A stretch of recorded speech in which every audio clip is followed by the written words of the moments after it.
నమస్తే welcome to race గుర్రాలు. చంద్రబాబు కోట కుప్పంలో ఏంటి పరిస్థితి? వై నాట్ 175 అంటూ పెద్ద టార్గెట్ పెట్టుకున్న వైసీపీ 175వ నెంబర్ నియోజకవర్గమైన కుప్పంపై ఎలాంటి స్కెచ్లు వేస్తోంది? చంద్రబాబు కోటను బద్దలు కొట్టడం సాధ్యమా? గత 4 దశాబ్దాలుగా పసుపు జెండా తప్ప మరో ఎజెండా ఎరుగని కుప్పం ఓటర్లు అధికార పార్టీ గాలానికి చిక్కుతారా? చంద్రబాబుకే మరోసారి జై కొడతారా? కుప్పంలో కనిపించబోయే సీన్ ఏంటి?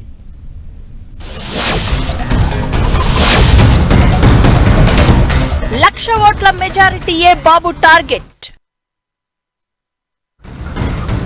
బాబుకు జలక్ ఇవ్వాలన్నదే వైసీపీ వ్యూహం.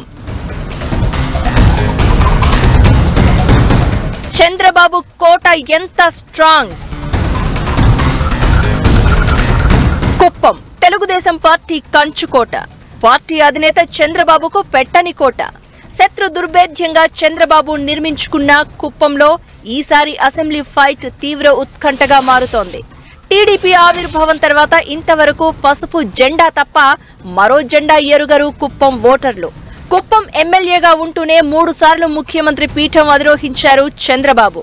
1989లో కుప్పంలో అడుగుపెట్టిన చంద్రబాబు ఇప్పటి వరకు 7 సార్లు వరుసగా గెలుస్తూనే వస్తున్నారు. ఇప్పుడు 8వసారి కుప్పంలో పోటీ చేయనున్నారు చంద్రబాబు. ఈసారి భారీ టార్గెట్ నే పెట్టుకున్నారు. 1,00,000 ఓట్ల మెజారిటీతో గెలిచి 4వసారి సీఎం అవ్వాలన్నది చంద్రబాబు పంతం. ఇక వైసీపీ కూడా కుప్పంపై భారీ ప్రణాళిక రచిస్తోంది. కుప్పంలో చంద్రబాబును అష్టదిగ్బంధం చేసి అటు రాష్ట్రంలో అధికారం సాధించడమే కాకుండా కుప్పంలో తొలిసారి జెండా ఎగరేయాలని బలంగా కోరుకుంటోంది. యువనేత ఎమ్మెల్సీ భరత్ ను రంగంలోకి దింపింది. గత 2 ఎన్నికల్లో ఎమ్మెల్సీ భరత్ తండ్రి రిటైర్డ్ ఐఏఎస్ చంద్రమౌళి పోటీ చేశారు. ఈ ఎన్నికల్లో ఎమ్మెల్సీ భరత్ టీడీపీ అధినేతకు సవాల్ విసురుతున్నారు. కుప్పానికి ఒక న్యూ విజన్ అనేది ఒకటి అవసరం. చంద్రబాబు నాయుడు గారు చెప్పినట్టు 2040, 2020 అనేటటువంటి విజన్లన్నీ పక్కన పెడితే ఇక్కడ ఉండేటటువంటి యువతకి, ఇక్కడ ఉండేటటువంటి ప్రజలకి ఏది అవసరం అనేటటువంటిది మనం కొత్త తరుణంలో చూడాల్సినటువంటి అవసరం ఉంది. కాబట్టి రాబోయేటటువంటి కాలంలో మేము తీసుకోబోతున్న నినాదం కుప్పానికి తగినటువంటి వాటర్ రిసోర్సెస్ ని క్రియేట్ చేయాలనేది. ఇది రాజశేఖర రెడ్డి గారి టైం నుంచి ఉంది. జగన్మోహన్ రెడ్డి గారు కూడా దాన్ని కంప్లీట్ గా నమ్ముతా ఉన్నారు. చిత్తూరు జిల్లాకు శివారున కర్ణాటక, తమిళనాడు రాష్ట్రాల సరిహద్దులకు దగ్గరగా ఉండే నియోజకవర్గం కుప్పం. అందుకే ఈ నియోజకవర్గంలో 3 రాష్ట్రాల సంస్కృతులు సమ్మిళితంగా కనిపిస్తాయి. ముఖ్యంగా కర్ణాటక రాష్ట్రానికి అతి దగ్గరగా ఉండే ఈ ప్రాంతం ఒకప్పుడు అభివృద్ధికి ఎంతో దూరంగా ఉండేది. తెలుగుదేశం పార్టీ ఆవిర్భావం నుంచి కుప్పం ఆ పార్టీకి కంచుకోటగా మారింది. 1983, 1985లో రంగస్వామి నాయుడు వరుసగా 2 సార్లు టీడీపీ ఎమ్మెల్యేగా గెలిచారు. కాగా తన సొంత ఊరు చంద్రగిరి నుంచి 1978లో కాంగ్రెస్ పార్టీ తరపున తొలిసారి ఎమ్మెల్యేగా గెలుపొందిన చంద్రబాబు 1989లో కుప్పం నియోజకవర్గానికి మారారు. అప్పటి నుంచి ఇప్పటి వరకు వరుసగా 7 సార్లు కుప్పం నుంచి గెలుస్తూ వచ్చారు చంద్రబాబు. 3 దశాబ్దాలుగా కుప్పం ప్రజలు ఆయనను ఆదరిస్తున్నారు. 7 సార్లు ఎన్నికల్లో గెలిపించారు. 35 ఏళ్లయింది. మళ్ళా రెన్యూవల్కి వచ్చాయి. ఇప్పుడు మళ్ళా గెలిపించమని కోరుకోవడానికి, ఆ గెలిపించే ముందు మీ ఆశీస్సులు తీసుకోవడానికి, ఇక్కడి నుంచి బయటపోవడానికి. కుప్పం, రామకుప్పం, గుడుపల్లి, శాంతిపురం మండలాలు ఈ నియోజకవర్గం పరిధిలోకి వస్తాయి. మొత్తం 4 లక్షలకు పైగా జనాభా, సుమారు 2,20,000 ఓటర్లు ఉన్నారు. వ్యవసాయం ఇక్కడి వారి ప్రధాన వృత్తి కాగా నియోజకవర్గంలో సహజ వనరులు కూడా ఉపాధి అవకాశాలను కల్పిస్తున్నాయి. ఇక కర్ణాటక రాజధాని బెంగళూరుకు అతి సమీపంలో ఉండడంతో యువత ఉపాధి కోసం బెంగళూరుపైనే ఎక్కువగా ఆధారపడుతూ ఉంటారు. కుప్పంలో సామాజిక సమీకరణాల విషయానికి వస్తే ఇక్కడ బీసీల్లోని వన్యకుల క్షత్రియ సామాజిక వర్గం ఓటింగ్ ఎక్కువ. దాదాపు 65,000 నుంచి 70,000 ఓట్లు ఈ సామాజిక వర్గానివే ఉన్నాయి. ఇక ప్రత్యర్థి ఎవరైనా చంద్రబాబుదే ఇక్కడ పైచేయిగా వస్తోంది. వైసీపీకి ముందు కాంగ్రెస్ పార్టీ అభ్యర్థులు చంద్రబాబుకు గట్టి పోటీ ఇచ్చేవారు. సుబ్రహ్మణ్యం రెడ్డి అనే కాంగ్రెస్ నేత 15 ఏళ్ల పాటు చంద్రబాబును ఢీ కొట్టారు. 2014లో వైసీపీ సీన్లోకి రావడంతో చంద్రబాబుకు ప్రత్యర్థిగా రిటైర్డ్ ఐఏఎస్ అధికారి చంద్రమౌళి తెరపైకి వచ్చారు. 2014-2019 ఎన్నికల్లో పోటీ చేసిన చంద్రమౌళికి అపజయమే ఎదురైంది. వన్నెకుల సామాజిక వర్గానికి చెందిన చంద్రమౌళి చంద్రబాబు మెజారిటీని తగ్గించడంలో సక్సెస్ అయ్యారు.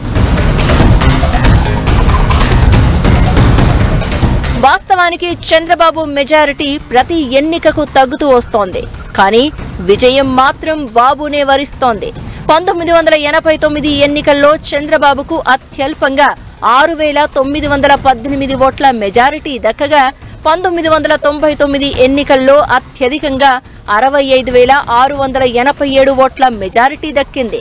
ఇక ఆ తర్వాత క్రమంగా చంద్రబాబు మెజారిటీ తగ్గుతూ గత ఎన్నికల్లో 30,000కు వచ్చింది. అయితే ఈసారి 1,00,000 ఓట్ల మెజారిటీ తెచ్చుకోవాలని టార్గెట్ పెట్టారు చంద్రబాబు. ఇంటింటికి వెళ్ళండి, ఒక లక్ష్యం పెట్టుకున్నాం. నేను పెట్లా, కుప్పంలో ఉండే మీరే పెట్టుకున్నారు. రేపు రాబోయే ఎన్నికల్లో మనందరి లక్ష్యం 1,00,000 మెజారిటీ. 1,00,000 మెజారిటీయే లక్ష్యంగా పెట్టుకొని ముందుకు పోవాలి. చంద్రబాబు విజయ పరంపరకు బ్రేక్ పడకపోయినా వైసీపీ ఆవిర్భావం తర్వాత కుప్పంలో బాబు ఆధిపత్యానికి చెక్ చెప్పే పరిస్థితికి ఎదిగింది వైసీపీ. 2014లో చంద్రబాబుకు ప్రత్యర్థిగా పోటీ చేసిన చంద్రమౌళి 55,000 ఓట్లు సాధించారు. గత ఎన్నికల్లో సుమారు 70,000 ఓట్లు కొల్లగొట్టారు. గత 35 ఏళ్లలో చంద్రబాబుకు ప్రత్యర్థులుగా పోటీ చేసిన ఏ ఒక్కరికి 50,000 ఓట్లు రాలేదు. ఆ రికార్డును బద్దలు కొట్టిన చంద్రమౌళి 50,000 ఓట్ల మైలురాయిని దాటడమే కాకుండా బాబు మెజారిటీని భారీగా తగ్గించడంలో ప్రధాన భూమిక పోషించారు. అయితే గత ఎన్నికల తర్వాత అనారోగ్యంతో చంద్రమౌళి మరణించడంతో ఇప్పుడు ఆయన కుమారుడు భరత్ ను రంగంలోకి దింపింది వైసీపీ. కుప్పం ఇన్ఛార్జ్ బాధ్యతలతో పాటు ఎమ్మెల్సీ పదవిని ఇచ్చి నైతిక మద్దతు అందిస్తోంది. నాకు ఓటు వేయమని ఈ రోజు నేను ప్రతి ఇంటి దగ్గరకు వెళ్ళి అడుగుతా ఉన్నాను.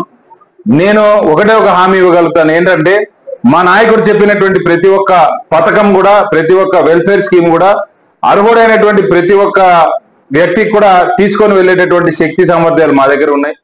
అయితే కుప్పంలో చంద్రబాబును ఓడించడం అంత ఈజీ కాదనే విశ్లేషణలు ఉన్నాయి. ఒకప్పుడు అభివృద్ధికి ఆమడ దూరంలో ఉండే కుప్పంలో ఇప్పుడు ఎంతో మార్పు కనిపిస్తోంది. కుప్పం అభివృద్ధిలో అడుగడుగునా చంద్రబాబు మార్క్ కనిపిస్తోంది.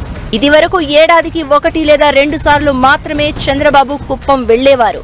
గత ఏడాదిన్నర కాలంగా 3 నెలలకు ఒకసారి చంద్రబాబు కుప్పంలో పర్యటిస్తున్నారు. సొంత ఇంటి నిర్మాణానికి పూనుకున్నారు. కుప్పం గ్రామస్థాయి నేతలతోనూ చంద్రబాబుకు నేరుగా సంబంధాలున్నాయి. వారిని పేరు పెట్టి పిలిచేంత సాన్నిహిత్యం ఉంది. కుప్పం ప్రజలు కూడా చంద్రబాబును తమ వాడిగానే భావిస్తూ ఉంటారు. కుప్పంకు ఎప్పుడు వచ్చినా తాను ఫుల్ రీఛార్జ్ అవుతాను అని చంద్రబాబు నాయుడు చెప్పుకుంటారు. ఎక్కడికి పోయినా ఇంత ఆనందం ఉండదు, కుప్పానికి వస్తే మాత్రం నాకు ఫుల్ జోష్ ఉంటుంది, చాలా ఆనందం ఉంటుంది. దానికి ఉదాహరణ ఏంటంటే మీ మంచి మనసులు, రెండోది నా మీద ఉండే అభిమానం, నిస్వార్థంగా ఆలోచించే మనస్తత్వం. అందుకే నేను కుప్పానికి వచ్చినప్పుడు ఫుల్ గా ఛార్జ్ అయ్యి మళ్ళా వెళ్తాను వేరే ప్రాంతానికి. మొత్తానికి కుప్పంలో ఈసారి పోటీ ఆసక్తికరంగా మారింది. బాబు టార్గెట్ పెట్టుకున్న 1,00,000 ఓట్ల మెజారిటీ సాధిస్తారా, లేక గత 2 ఎన్నికల్లోనూ గట్టి పోటీనిచ్చిన వైసీపీ ఈసారి మరింత పట్టు బిగిస్తుందా అనేది ఉత్కంఠ రేపుతోంది.